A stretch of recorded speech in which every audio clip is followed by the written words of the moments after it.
This is Dr. Revathi, your OBG faculty from Speed Medical Center. And today we are here to discuss the questions from obstetrics gynecology that have come in the May 2024 INICET exam. And I'm really glad and very happy to tell you that so many of the topics that we have discussed in a recent revision schedule that we have conducted in the last week of April, we had the same topics in the exam. Like we had discussed in detail about ectopic pregnancy, we had discussed about labor, we've also discussed about primary amenorrhea, and as I said, one question surely will get from primary amenorrhea. So we had predicted so much, and I told you Oxytocics are some drugs that are basically used in our labor room, and we should be thorough with the dosage of all the Oxytocics and all that. So from my point of view, if you ask me to assess this question paper, whether it is easy or medium or say difficult, I would say this is a medium paper. This is not a very difficult paper at all. And the questions also have come from almost all the common topics. Though we have expected questions from cervical cancer, vaccines, the recent change in the staging of CA endometrium, we did not have questions on that. We had more of OBS questions here. Okay, so into the topic, I think we'll discuss the questions and we'll also side by side do certain other important points from that particular topic. So that will be useful for you for the upcoming NEET exams. Okay. So it is not just a recall of questions and then telling you the answers. It will be like some other predictive points, questions, some questions will be able to talk, and these points will definitely be useful for you for the NEET exams. So into the topic, question number 1. What is the most potent form of natural estrogen in a normal female? And this was also a point that we discussed in the revision. And I told you we have 3 forms of estrogen. I've also asked you to be very thorough with the 2-cell to gonadotrophin hypothesis. We all need to know how estrogen is synthesized by the ovary. So at the outset, where is estrogen produced? Mainly in a female, in the ovary. In the ovary from where? From the Graafian follicle. From what part? From the Graafian follicle. So when we take a structure of a Graafian follicle, now what is the structure of Graafian follicle? Inside the Graafian follicle, we have the egg or the oocyte, and the oocyte is surrounded by, say, granulosa cells. We'll not go detail into the structure.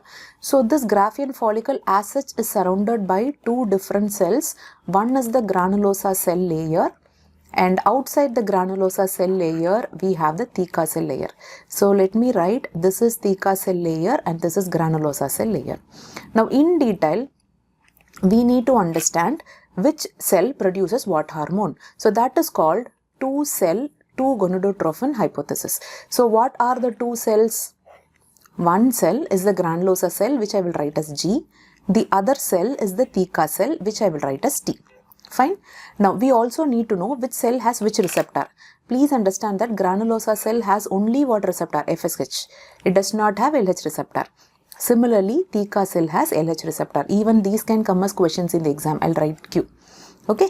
Now, theca cell, it is cholesterol entering the theca cell. Cholesterol, you all know the pathway. Cholesterol, pregnenolone, progesterone pathway. And then you have androgen, and that androgen is getting converted to estrogen. So I'm not writing this mineralocorticoid, glucocorticoid, although synthesis does not happen in the theca cell. It is directly androgen production. So from cholesterol, androgens, androstenedione and testosterone are produced. So please answer my question, are estrogen produced in the theca cell? No, estrogen is not produced in the theca cell. Where is estrogen produced? Estrogen is produced in the granulosa cell. Why theca cell is not able to produce estrogen? Only granulosa cell is able to produce estrogen. That is because of the fact that the granulosa cell has what enzyme? Aromatase enzyme. Now that is also a question in the exam. Aromatase enzyme is present in which cell? Granulosa or theca? It is the granulosa cell, right? Now these diffuse into the granulosa cell. Androstenedione enters the granulosa cell and testosterone enters the granulosa cell. Androstenedione gets aromatized to E1. Please understand. Testosterone gets aromatized to E2. So it is production of both E1 and E2 in a female in the normal reproductive life. No, so now here E1 is estrone. 1. So estrone, and E2 is estradiol. Now where is E3 produced? Where is E3 produced? E3 is produced from the placenta. E3 is estriol, E-S-T-R-I-O-L. Fine. Now this estriol is produced by the placenta. Is that right? Now the questions that are asked for you in the exam is, which is the most potent estrogen? And obviously we all know that the most potent estrogen is estradiol. Fine. So I'll mark the questions. The receptors, you need to know androstenedione is aromatase to estrone, testosterone aromatase to estradiol. Where is aromatase enzyme present? Granulosa theca cell, granulosa cell. What is the most potent estrogen? It is estradiol. So if you are basically doing any diagnostic test in pregnancy that involves estrogen levels, you will be using only estradiol and not estrone and estradiol. That also you should know, because when we talk about triple test, we all know what a triple test is. When we talk about triple test, we are going to take into consideration alpha fetoprotein.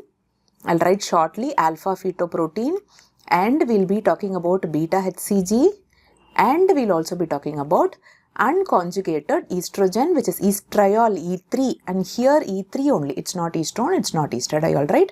Because in pregnancy the hormone which is predominant is estriol. So very simple question in the exam. What is the most potent form of natural estrogen? Estradiol E2. Fine, very simple, E2. So I think we'll go to question number 2. Question number 2. This AIIMS exam, we had 2 questions on amenorrhea. 2 questions in primary amenorrhea, and 1 question in primary amenorrhea was exclusively on cryptomenorrhea. So what is cryptomenorrhea? Crypto means hidden menstruation. So the question beautifully describes. See, this is a 14-year-old female who is coming to the gynecological OPD with acute retention of urine. She is complaining of cyclical pain in the abdomen. The word cyclical is the most important word. That means every time she is menstruating, and during the menstruation she has cyclical pain, and examination reveals a tense blue swelling at the introitus.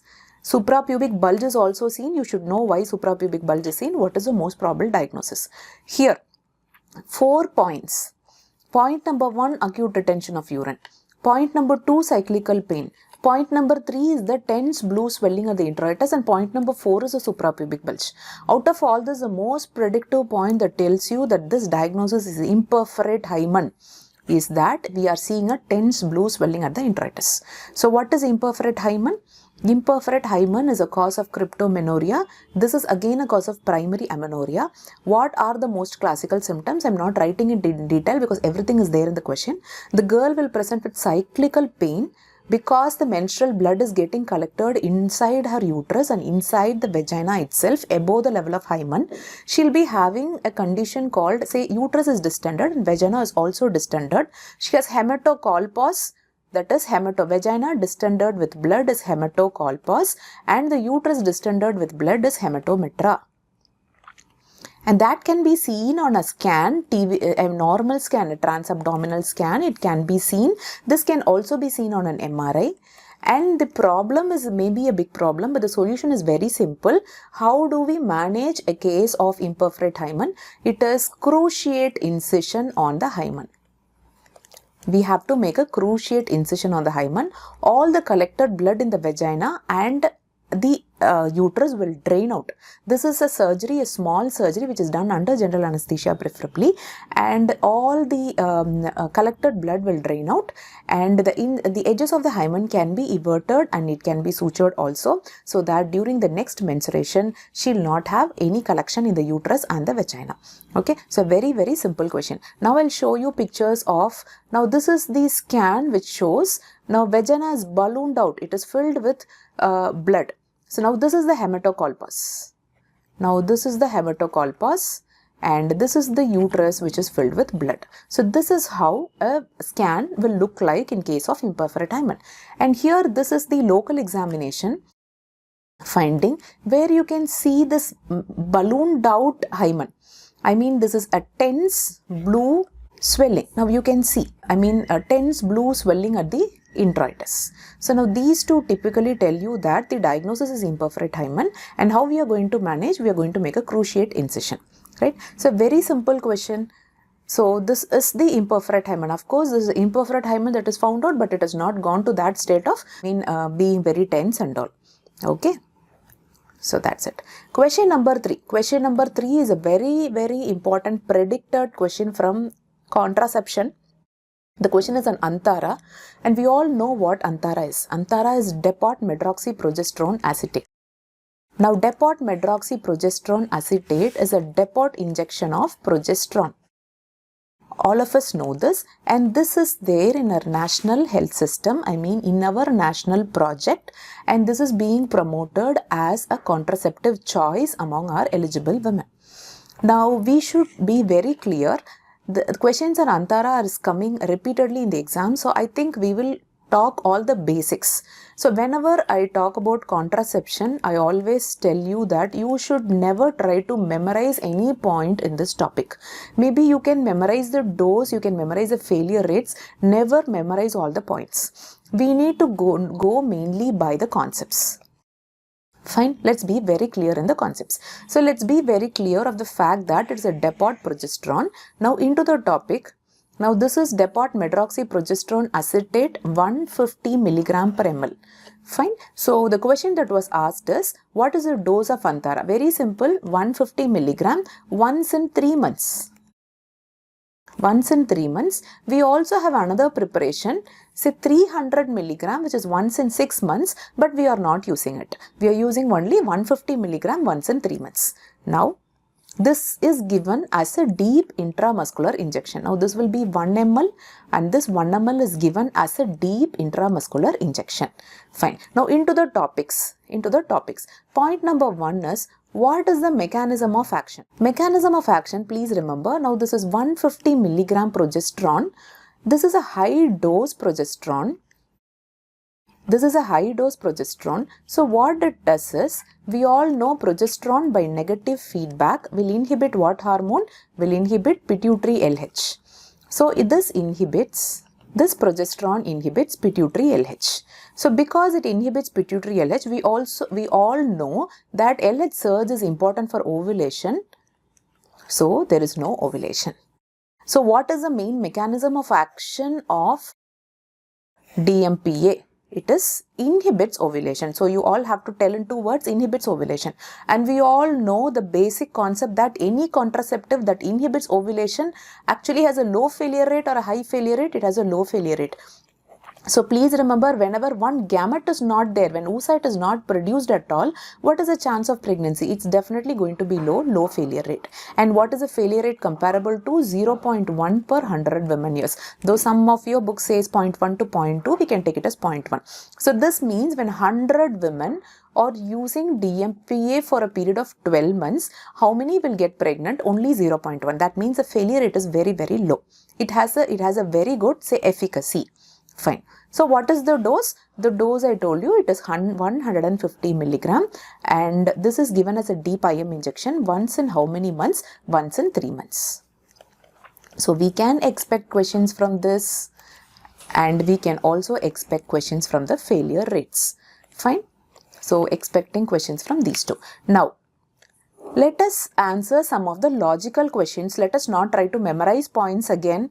Please say yes or no to these questions. Since DMPA prevents ovulation, the question is, will it prevent ectopic? Yes. So for a woman who had a previous history of ectopic pregnancy, can we use DMPA injection? Obviously, the answer is yes. Because one gamete formation is prevented, oocyte formation is prevented, it goes a long way in preventing ectopic pregnancy. The risk factor for ovarian cancer is recurrent ovulation. So any contraception which acts by preventing ovulation will definitely prevent ectopic. So it definitely prevents ovarian CA. Fine. And it prevents all the problems related to ovulation like premenstrual syndrome, Mittelschmerz, which is the mid-cycle pain or the ovulatory pain. So what is Mittelschmerz? It is mid-cycle pain or ovulatory pain. It also prevents primary dysmenorrhea, which is seen only in ovulatory cycles. We know primary amenorrhea is seen in ovulatory cycle only. So it prevents that also. Fine. So for questions, all these questions, the answer is yes. It prevents also. These are the beneficial effects. Fine. By virtue of being a progesterone, is DMPA estrogen or progesterone? If we ask you, you are going to tell DMPA is a progesterone. Because it's a progesterone, it will have all the side effects of progesterone, like say weight gain, spotting, and we all know any progesterone will prevent endometrial cancer, because endometrial cancer, what is the risk factor for endometrial cancer? It is unopposed estrogen. So any progesterone will definitely what? Prevent endometrial cancer. Fine. So because it's a progesterone, it's going to take off the calcium from the bone, because we know the main function of progesterone in pregnancy is to take the calcium from the mother's bone, transport it through the placenta and give it to the fetus. So the same action is applicable to any high dose progesterone that you use, especially as a depot injection. It is going to cause osteoporosis and decrease in bone mineral density when used on a long-term basis. Still now we do not have cutoff like use DMPA only for this much period of time. We do not have cutoffs. But then that is a very important point to note. For any woman, do not put her on a long-term DMPA because it is linked to loss of bone mineral density. Fine. So we also have to learn two very unique advantages of the DMPA molecule as such. Point number one is that it is helpful in sickle cell anemia patients because it prevents sickling. And point number two is that it is a very good contraception of choice for women with seizure disorder because it is going to increase the seizure threshold and prevent seizures. So two unique advantages of DMPA as a contraception is seen in women with point number one, sickle cell anemia. Point number two is women with seizure disorder. So I think I have done justice to telling you about all the points about DMPA. And it is very simple. So at the outset, it prevents endometrial cancer, it prevents ovarian cancer, it also prevents PMS, Mittelschmerz and primary dysmenorrhea. Being a progesterone, it causes side effects like weight gain, spotting is the most common side effect in fact, and long-term use leads to osteoporosis. Fine?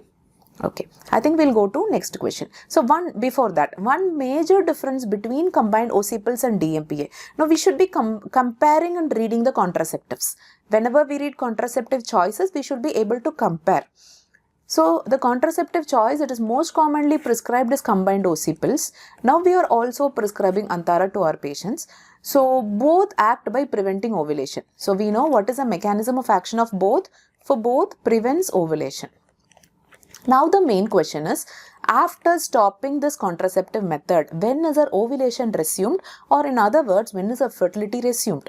For combined OC pills, it is immediate resumption of ovulation. Even in the next cycle, she will ovulate. For a DMPA, her recovery of ovulation is a bit delayed. Fine. So after stopping DMPA, when she will start ovulating, that is a bit delayed. That is with DMPA. So return of fertility after stopping DMPA is slightly delayed. Maybe 2 to 3 months. So question number 4. So question number 4, we are very happy to see this question number 4 because as we have predicted, a INICET paper is not complete without a question on primary amenorrhea. That we have been telling repeatedly. So this is another question on primary amenorrhea which is very simple after you read the question. Now this is a question which says primary amenorrhea where secondary sexual characters are normal. So finally I have given a hint or a clue telling primary amenorrhea with normal secondary sexual characters is mostly your Mullerian agenesis. And the other points that are in favor are karyotyping is 46XX and the level of FSH and LH is also the same. I mean it's also normal, less than 10. So FSH and LH less than 10 means it's again normal. What is the most probable diagnosis? Kallmann syndrome, MRKH, androgen insensitivity syndrome, gonadal dysgenesis. So before we go into detail discussing the syndromes, I'll discuss the syndromes in detail, take 5 minutes of MRKH, teach MRKH and androgen insensitivity syndrome because definitely we'll be expecting questions in the NEET exam also in these two topics. Okay, but before that, how is Kallmann syndrome ruled out? Kallmann syndrome is basically a hypothalamic problem. Here the arcuate nucleus is at fault, GnRH. Isolated GnRH deficiency. So when GnRH is deficient, we know what happens to FSH and LH. Definitely it will be low.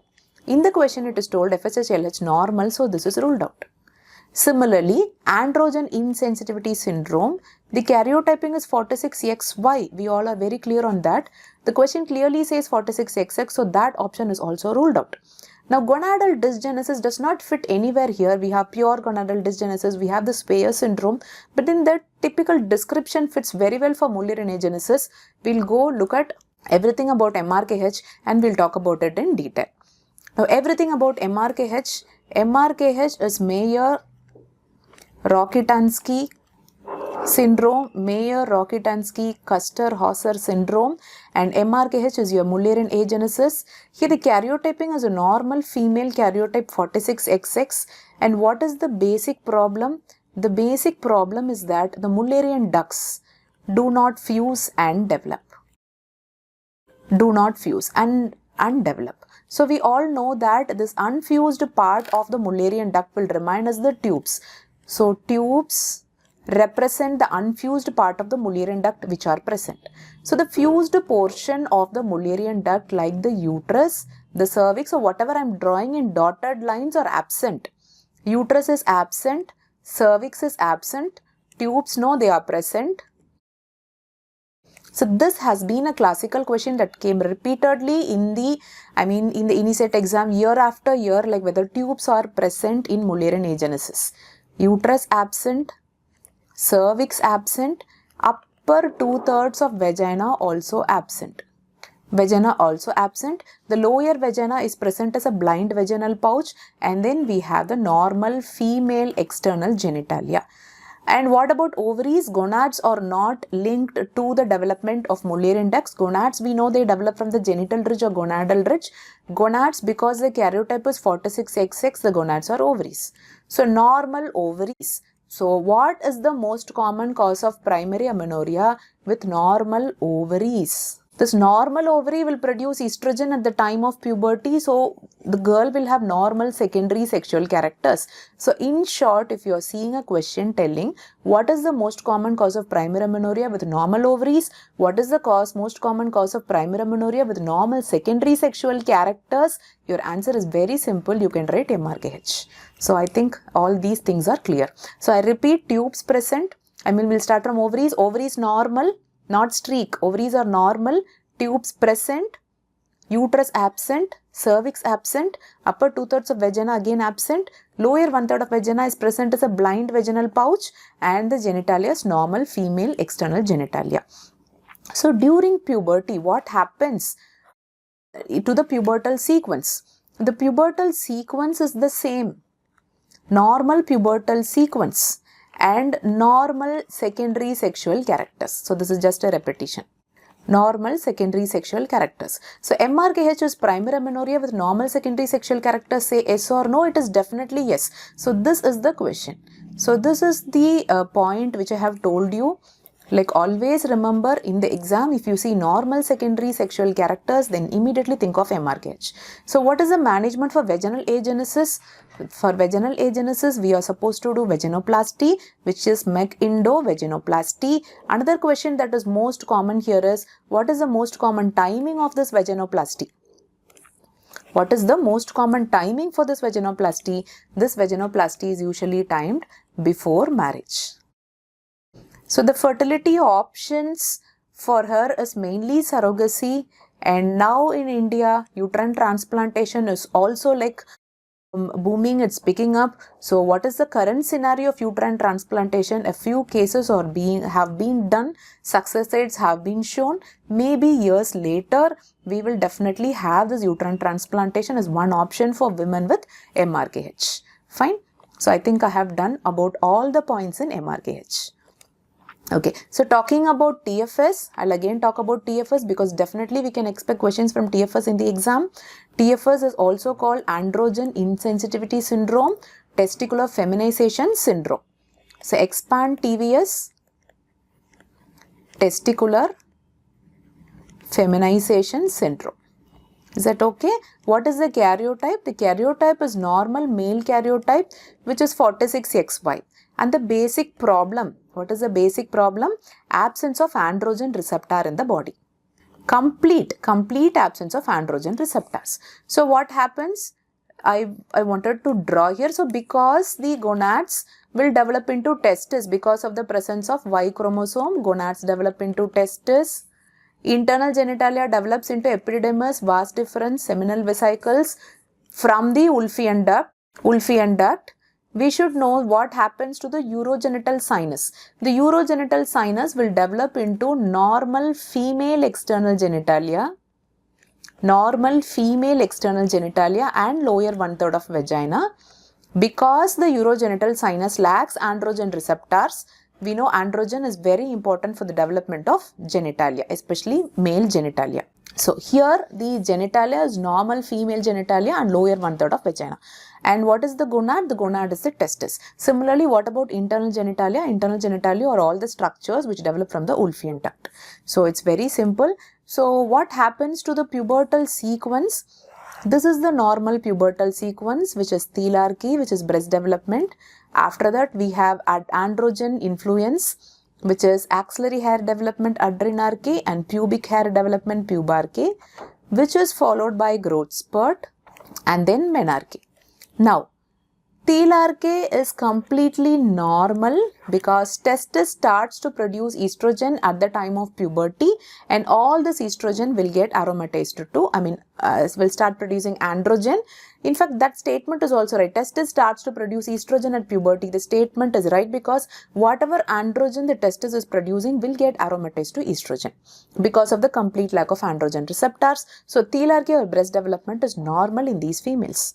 Adrenarche and pubarche, which is axillary hair and pubic hair development, is completely absent because of the complete absence of androgen receptor in the body. And growth spurt is there. Obviously, the girl does not attain menarche because why? Absence of uterus. So very simple. If you see a question, breast development normal, no axillary hair, pubic hair, and if you have additional points like 46, XY and all, you are supposed to go in favor of TFS. So next question is, TFS is primary amenorrhea with normal secondary sexual character. The answer is yes or no. Definitely no. What option you are going to do for vaginal agenesis? We are going to do meckendovaginoplasty. Same, meckendovaginoplasty. So what are the fertility options for her? She does not have uterus and she does not have ovaries. So the fertility options are like adoption. Okay.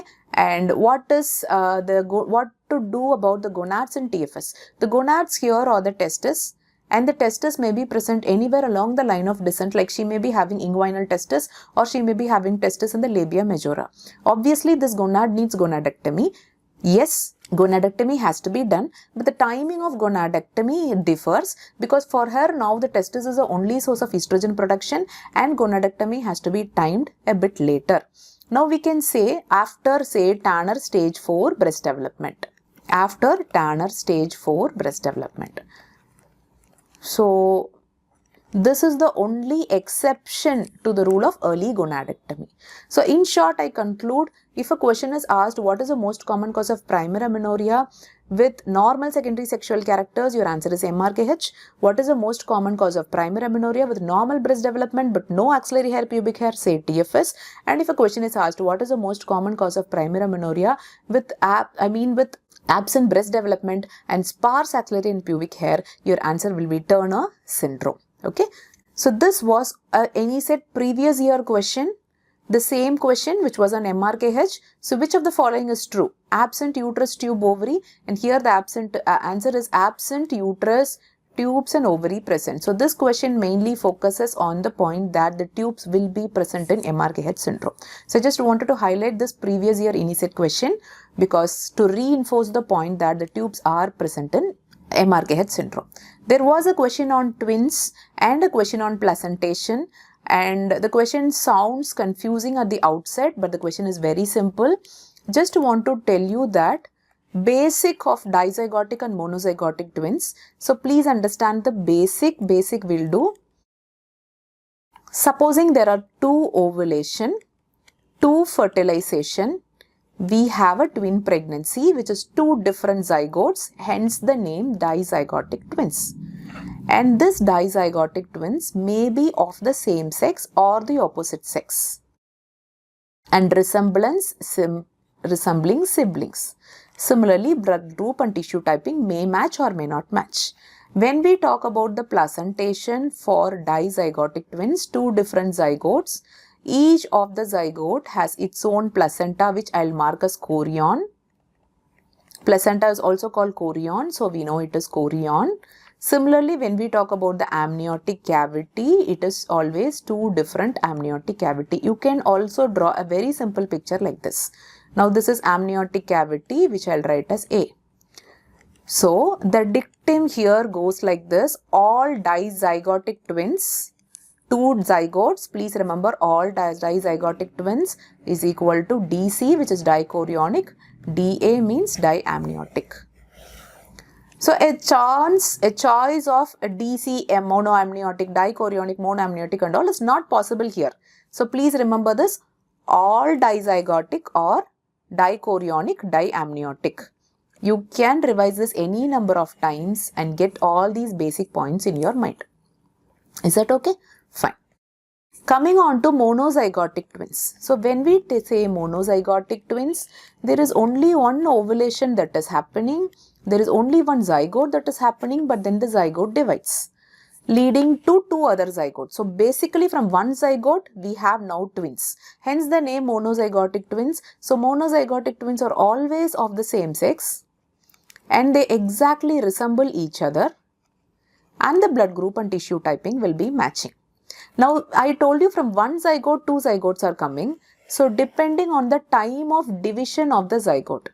When the zygote division happens less than 3 days, I mean even in the morula stage itself on day 4 only. So, when it is in the tube itself, it divides. We know for the first 3 days, the zygote stays in the tube. So, when the division is early, now similar to dizygotic, we have 2 placenta and 2 amniotic cavity. Fine. So that is it. It will be DCDA. So when the division is less than 3 days, it is dichorionic, diamniotic. When the division is between 4 to 8 days, we find that the placenta is single. It is only one chorion. The placenta is single. So we can say it is monochorionic. What about the amniotic cavity? The amniotic cavity is 2 amniotic cavity. So it is monochorionic, diamniotic. So I'll write here AAC. Fine. So you can also try drawing pictures like this. You will never forget. Now if the division is more than 8 days, the placenta is single, only one placenta. So I'll write monochorionic. Now the amniotic cavity also becomes single.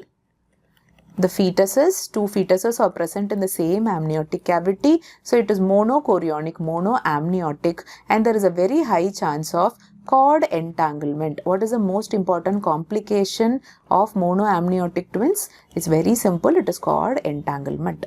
So that is more than 8 days. When the division of that one single zygote occurs more than 8 days. When the division occurs more than 14 days, what happens? It is the same.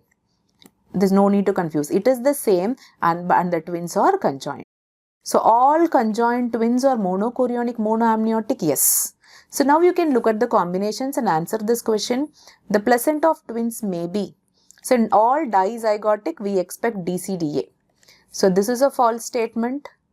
This is dizygotic, we expect DCDA, false statement. In monozygotic, dichorionic, monoamniotic, that is not possible. Dichorionic, diamniotic is possible when the division occurs less than 3 days. So please draw simple pictures for yourself. Very simple pictures. Remember all dizygotic twins are dichorionic, diamniotic, and also remember that in monozygotic twins, based on the time of division, it may differ. Okay, so this is division at the morula stage. This is division at the blastocyst stage. This is division after the embryonic disc is formed. Okay, you need to remember the days.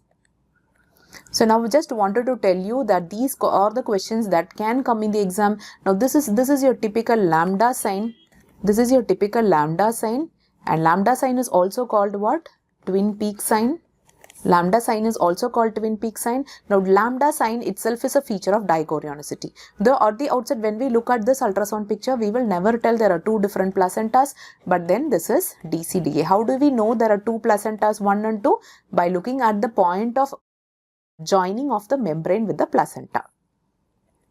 And this is T sign, and T sign means the placenta is single. So T sign is a feature of monochorionicity.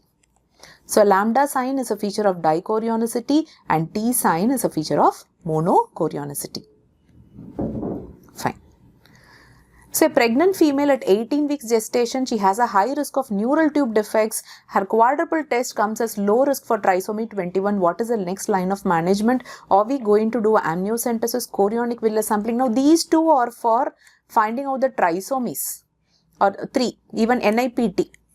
non-invasive prenatal testing. So for her to find out, she is at a very high risk of neural tube defects. So for her, what we are going to do, we are going to do an anomaly scan. This anomaly scan may be an early anomaly scan now at 18 weeks and which can be repeated again at 24 weeks. Normally what we do, okay, normally I'll tell you ultrasound in pregnancy, confirmation scan is done anywhere between 6 to 8 weeks. Now what will you confirm in the confirmation scan? I'll confirm whether the pregnancy is intrauterine or extrauterine. I'll confirm whether the heartbeat is present or absent, that is a viability. I will come see the sac. I will rule out multiple pregnancy, whether only one sac is there or whether it is multiple pregnancy. If it's a twin pregnancy, maybe we'll assess the chorionicity, whether we see, lambda sign or T sign and all that. So this is very important. These, and finally, from the crown rump length, that we will get a very accurate estimation of the gestational age. So therefore, confirmation scan is also called a what scan? It is also called dating scan. Is that okay? Now NT scan, when it is done, NT scan is done between 11 to 13 weeks and 6 days. Is a very important question for the exam. When is anomaly scan done? 18 weeks to 22 weeks. Here the question is, in a woman who has a high risk of neural tube defects, at 18 weeks can we do an anomaly scan? Definitely we can do an anomaly scan. No need to wait for 20 weeks. We can do an anomaly scan at 18 weeks itself. And growth scan is usually done between 32 to 34 weeks. Now all these points can come as questions. I'll take this opportunity to teach you Down syndrome screening in short because we are expecting lot of questions on Down syndrome in the exam. So if it's a first trimester screening, nuchal translucency scan is done between 11 weeks to 13 and 6 weeks when the crown rump length is 45 to 85 or 84 mm. This is the CRL range where you have to do the NT, and NT should be less than 3 mm. Though we usually calculate the percentiles, it's usually less than 3 mm. On the very same day, we'll be giving the dual test. And what is dual test? Dual test is beta HCG plus PAPA. Now what happens to beta HCG and PAPA in Down syndrome? Beta HCG is increased. Remember, B for big, P for paucity or scarcity. Now this is the combination that is seen in Down syndrome. In Down syndrome, of course, the nuchal translucency NT will be increased and nasal bone is absent. Nasal bone is a marker for Down syndrome. So now this is in short the screening for Down syndrome in the first trimester, that is 11 to 13 and 6 days, 13 weeks and 6 days. When we are talking about Down syndrome screening in the second trimester, we always talk a combination of scan and blood test. So we see a combination of scan and blood test. So similarly, when we see a combination of scan and blood test in the second trimester, the blood test or the triple test and the quadruple test, now these are questions which are definitely likely in the exams. In the scan, we'll be able to see lot of markers for Down syndrome which are called soft markers, like our echogenic focus, intracardiac focus, femur length is small, echogenic bowel, ventriculomegaly, all that. So talking about triple test, what is triple test? It is alpha fetoprotein plus beta HCG plus unconjugated estriol, it is UE3. Now which is increased? Beta HCG increased. So very easy to remember that the other two are decreased. So what is quadruple test? Quadruple test is your triple test plus inhibin. So what happens to inhibin levels? Inhibin levels are increased. So in short, to remember Down syndrome, triple and quadruple test, remember alpha fetoprotein, beta HCG, unconjugated estriol and inhibin, and remember that B for big. And also remember that I inhibin for increased. So beta HCG is increased and similarly inhibin is also increased. Okay, so I think this is a very simple question, and since she has a very high risk of neural tube defects, you can straight away proceed to do an anomaly scan at 18 weeks. Question number 7. This is a second gravida with one live child presents at 6 weeks gestation with bleeding PV. She has history of pain abdomen. Most significant factor is that the cervical movement tenderness plus an ultrasound free fluid plus. So this has to be taken as a case of ruptured ectopic until proved otherwise. There are lots of favorable points on ectopic gestation. Say cervical movement tenderness, she has history of abdomen pain. And though the fact that amenorrhea is not given here, I mean, it's a 6 weeks gestation is confirmed given. So they have confirmed pregnancy probably with a urine pregnancy test. Maybe, scan was not done at that point of time. And now she presents with free fluid in the pelvis, in the paracoli gutters. So this is ruptured ectopic until proved otherwise. So very simple question. We'll talk about other predicted questions in ectopic pregnancy because we are definitely expecting questions from ectopic pregnancy in the upcoming exam. So what is ectopic pregnancy? Ectopic pregnancy is implantation anywhere outside the endometrial cavity of uterus. It is anywhere outside the endometrial cavity of uterus. Implantation anywhere outside the endometrial cavity of uterus. And the most common site of ectopic is ampulla. The second most common site is the isthmus. If you remember 1 and 2, that is more than sufficient. The recurrence of ectopic after 1 ectopic 10%, after 2 ectopics it is 25%. The most common site of ectopic pregnancy is obviously the tubes. We all know that ovulations are more common in the right ovary, hence ectopic is also more common in the right tube. The most common site of ectopic pregnancy is the ampulla and the second most common site is the isthmus. Remember, the least common site, as you can see here, is the interstitium. Interstitium is the least common site. So these are all questions that have already come in the exam.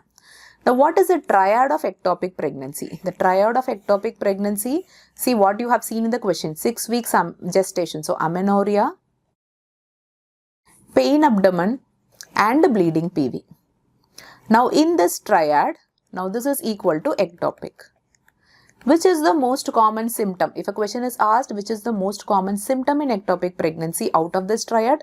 Are we supposed to write amenorrhea or bleeding PV or pain abdomen? We are going to write pain abdomen. And similarly, we have lots of signs in ectopic pregnancy, say lower abdominal tenderness, cervical movement tenderness, falling BP, rising pulse rate, so many things. But when asked about the most common sign, it is lower abdominal tenderness. It is lower abdominal tenderness. So now these questions also are predicted in the exam. And the other questions most commons are, what is the most common site of tubal abortion? Ampulla. The most common site of tubal rupture is the isthmus. The most common site where ectopic terminates very fast is isthmus. Longest survival of the ectopic where it is commonly seen, it is seen in the interstitium. Now the ectopic pregnancy with worst prognosis is ectopic pregnancy in the interstitium. And the two main reasons are the ectopic pregnancy continues for a very long time, which is usually around 16 weeks. And this interstitium ruptures are associated with torrential hemorrhage because this interstitium is the point meeting place or the site of anastomosis of ovarian vessels and the uterine vessels. So now these are all previous year repeats that have been repetitively been asked both in the NEET exams and the INICET exams. So finally, this is a most predictive slide. You can have clinical case scenario based questions based on this. Now, if you have a question telling that it's ruptured ectopic, say she presents with hemoperitoneum and all that, what is your surgery of choice? You're going to do laparotomy, salpingectomy. I think I'll highlight only the main points. Now, if you have in your question telling, this is a ectopic which is unruptured, this is an ectopic which is unruptured. Because it is unruptured, the patient is hemodynamically stable. If it says the sac is more than 3 mm, I mean 3.5 mm, I'll draw it here. If the sac in the tube is greater than 35 millimeter, or if the cardiac activity in the sac is present, or if the beta HCG is greater than 5000, you are not going to give medical management. You are going to do laparoscopy because she is stable, it is laparoscopy, and you are going to remove the ectopic from the tube, which is your salpingotomy or salpingostomy. On the other hand, if all the criteria are fulfilled, like say the sac size is less than 35 mm, the sac is small, there is no cardiac activity in the sac, beta HCG is also less, it is less than 5000, then you can give your medical management with methotrexate. I'm not going into the protocol. I just have told you 3 clinical case scenario questions. So very simple, you can answer in the exam just based on these points. And this is based on your latest NICE 2019 management of ectopic pregnancy. So now this can be taken as a standard. So ruptured ectopic, it's laparotomy, salpingectomy. You can do a laparoscopy, salpingotomy, salpingostomy if it's an unruptured ectopic and patient is stable. But if any one criteria is not being followed, like say if the sac is big or beta HCG is big, or if the cardiac activity is seen. If all the criteria is followed, like the sac is also small, no cardiac activity, beta HCG is also less, then you can go for medical management with methotrexate. What is the correct dose of steroids for lung maturity? Now this is one question in the exam which people who have worked in the ward, if you have given injections to your patients, then that sticks in your mind so much. So we always say if it's dexamethasone, 6 mg in the morning, 6 mg in the night, next day morning 6 mg, next day night 6 mg. So it is simply written as 6 milligrams 12 hours apart, a total of 4 doses. Now what is the dose of beta-methasone? It is 12 mg in the morning and another 12 mg in the night. So we can say it is 2 doses of 12 mg IM 24 hours. I mean it is next day morning, right? 2 doses of 12 mg which is 24 hours apart. So today morning, tomorrow morning. Okay, so BD doses are there only for dexamethasone, once daily dose only for beta-methasone. So this is a very simple question. The answer will be beta-methasone 12 milligrams. It should be beta-methasone 12 milligrams 24. This should be beta-methasone, right? Beta-methasone 12 milligrams 24th hourly, 2 doses. A woman presents with PPH, she is also a hypertensive. Which of the following is contraindicated? As I told you, you should know in and out about oxytocics. Know each and every single point about oxytocics. You have classical 4 drugs, oxytocin, methergin, 2 prostaglandins. Prostaglandin E1 is misoprostol and prostaglandin F2 alpha is carboprast. So you should be knowing in and out, and we all know methergin is contraindicated in a hypertensive. So it's a very simple question. Very simple question. So I'll go into the basics of all these oxytocics and the predicted questions. Oxytocin is as such the drug of choice for active management of 3rd stage of labor. We usually give a dose of 10 units oxytocin IM within 1 minute of delivery of the baby. Within 1 minute of delivery of baby. So we all know that oxytocin is a posterior pituitary hormone. And the mechanism of action of oxytocin is that it causes physiological contraction of the uterus.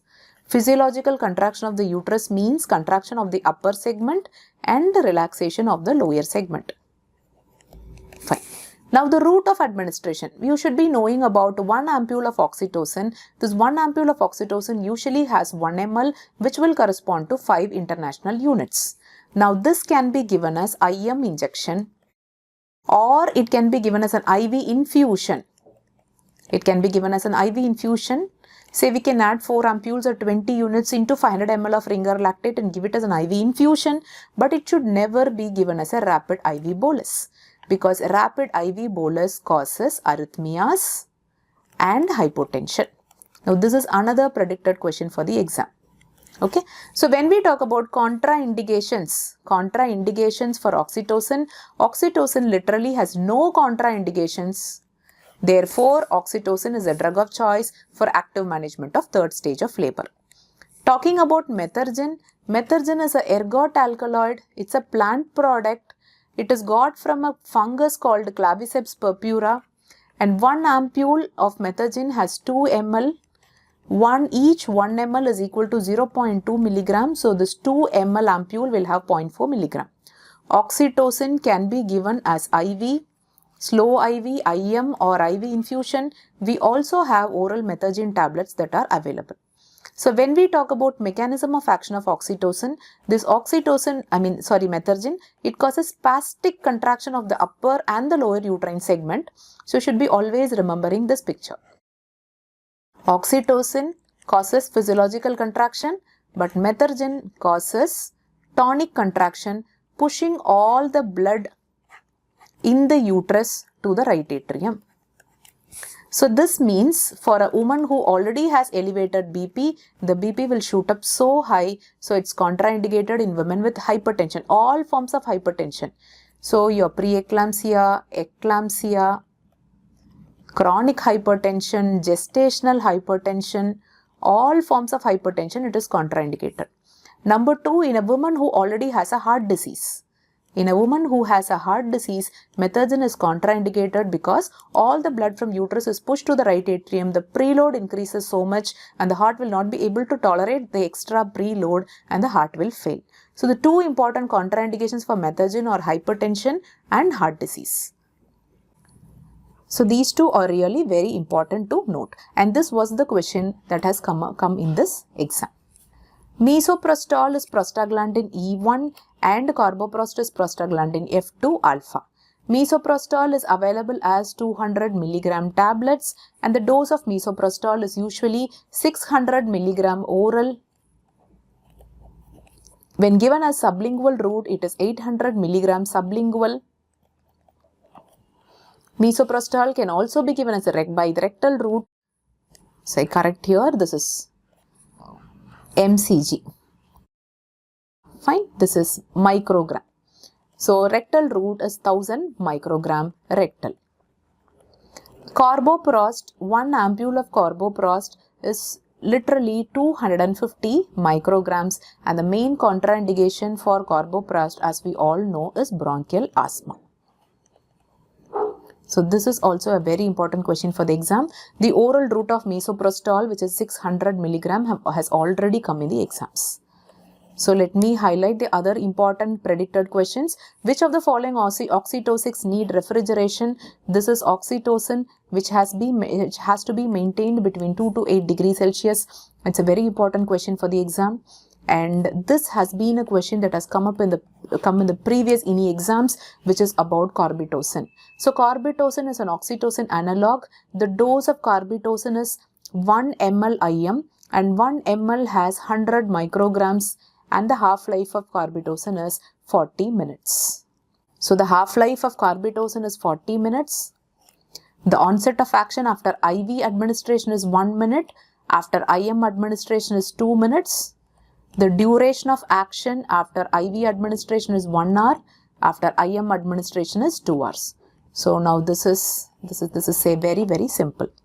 Regarding the dose and mode of administration, 100 microgram administered IV over 1 minute. So this is a very important point for the exam. So what is the half-life can be asked, what is the dose can be asked, what is the onset of action of carbetocin can be asked, and what is the duration of action can be asked. And all these have already come in the previous exams. Postpartum vigilance to assess uterine atony. As per the WHO active management of 3rd stage of labor, you need to check every 15 minutes for 2 hours. So you should have checked the uterine tone in the past 2 hours at least 8 times. So what is the oral dose of oxytocin prescribed by the WHO if a home delivery is being conducted by an ANM where you will not have oxytocin, especially the refrigerated oxytocin? Then the drug of choice is your misoprostol and the oral dose is 600 microgram. Now this is a INI repeat that I wanted to INI repeat question, and this question talks about the dose of misoprostol. So any question on oxytocin, methergine, misoprostol, carboprost and your finally carbetocin, which is the oxytocin analog, you can expect in the exams. So finally, it's a very simple question on preeclampsia. 36 weeks gestation, a known case of preeclampsia, BP is high 170/100, headache, visual disturbances and urine protein 3+. Now what has happened is this headache and visual disturbances are imminent symptoms of eclampsia. So what are the imminent symptoms of eclampsia? Or headache, blurring of vision, vomiting, epigastric pain, and decreased urine output. Now, these 5 are the 5 very important imminent symptoms. So, when a patient has developed imminent symptom, please note you have to give Maxilf. When a patient has high BP, very high BP which may not be controlled with your oral drugs, we need to give Ibilabitol. An imminent symptom means she can throw an eclamptic fit at any time, so you definitely need to immediately terminate pregnancy, and based on the Bishop score, you can decide whether you have to go for a normal delivery or a cesarean section, which is not given in the question. So, a combination of these 3 will form the answer. Ibilabitol plus Maxilf plus expedited delivery. We will not be needing any dose of dexamethasone here, because remember, antenatal corticosteroids for lung maturity are prescribed only between 24 to 34 weeks. This is already 36 weeks, so that may not be needed. Now, if you have another option like Ibilabitol, Maxilf plus dexamethasone plus expedited delivery, that would have been nice. But as I have heard from students, that option was not there. So, I would say Ibilabitol for the high BP, Maxilf to prevent an eclamptic seizure plus terminate the pregnancy because she has already developed an imminent symptom. Fine. So, very, very simple point. So, mild severe preeclampsia is defined as a BP more than 160 by 110 and evidence of multi-organ dysfunction. And the last question here, a pregnant female is O negative, husband is B positive, what is the criteria to give postpartum anti-D? Now, you need to have a very clear understanding to understand this question. Now, this criteria needs some understanding. Now, we are talking about pregnancies where the baby is Rh positive. So, I'll try to put the Rh antigen on the top, and where the mother is Rh negative. So, mother Rh negative, baby Rh positive. Fine. So, I've drawn mother's RBC without the antigen. I've drawn the fetus, whatever is inside the uterus, with the antigen. So, what usually happens in the first, say this is the first pregnancy. What happens in the first pregnancy? First trimester, nothing happens. Second trimester, also nothing happens. Third trimester, usually at the time of 28 weeks, we will be checking ICT in the mother to see if mother has formed any preformed antibodies. No antibodies, usually ICT will come as negative. We will be giving anti-D to the mother. Now, delivery occurs. Delivery is the time of mixing of blood from the mother to fetus, fetus to mother. But our main point is mother will get exposed to the Rh positive antigens. In delivery, mother gets exposed to Rh positive antigens. So, what we are supposed to do is within 72 hours of delivery or as early as possible, we are going to give anti-D. We are going to give anti-D. The full dose of anti-D is 300 micrograms, which will be equal to 1500 international units, 72 hours of delivery. So, the ideology behind giving this anti-D is that still now mother has not formed any antibody. So, remember, if mother has not formed any antibody, what about the ICT in the mother? It will be negative. Now, the mother is getting exposed to the Rh positive antigens from the baby. I don't want the mother to elicit any immune response to these Rh positive cells. So, we are pushing in anti-D to neutralize the fetal RBC. That is the concept. So, remember, if the mother already has preformed antibodies and if that antibodies has crossed the placenta and entered the baby, in which case the DCT in the baby will be positive, there is no point giving an anti-D. So, the ideology behind giving an anti-D, I repeat, when mother is negative and when baby is positive. When mother is Rh negative and baby is Rh positive. And mother has not formed, so far, mother has not formed any preformed antibodies to the baby's RBC. And those antibodies mother has not formed. So, that means the antibodies also have not entered the baby to cause any immune damage in the baby. ICT is testing these antibodies in the mother. DCT is testing these antibodies in the fetus. I mean in the baby, in the newborn. So ICT and DCT logically should be negative for giving our postpartum anti-D. Fine. So that is the concept. So ICT basics, ICT is done in the mother to check the preformed antibodies. DCT basics, DCT is done in the fetus or the newborn to see if the mother's antibody have reached the fetus and going to cause any immune damage.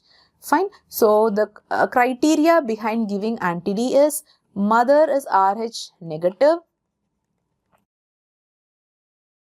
mother RH negative, baby RH positive.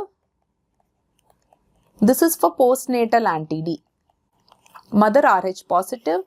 So the scenario will be otherwise if the baby is RH negative, there is no need to give anti-D. Fine. We also have to check ICT in the mother and we have to check DCT in the baby.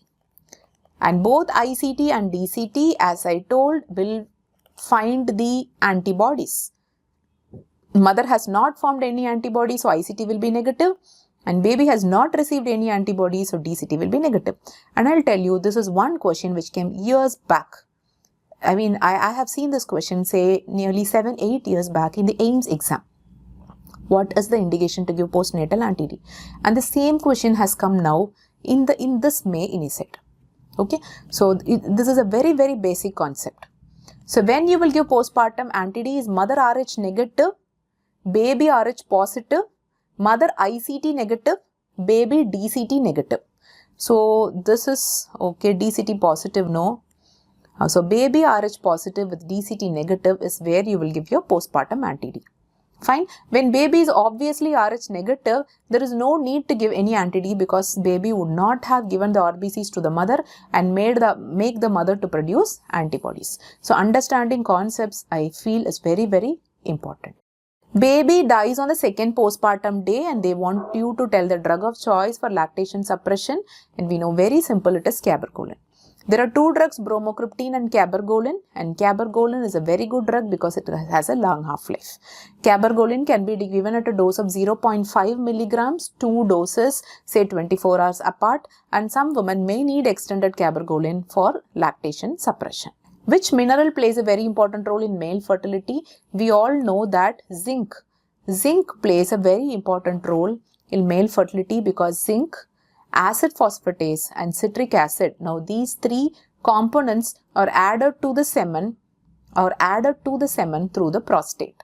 We have semen adding important constituents from the prostate and important constituents from the seminal vesicle, contributing to some substances in the semen, and prostate important components that are added are zinc, acid phosphatase and citric acid, and zinc is very important for the capacitation. And seminal vesicle adds fructose to the semen.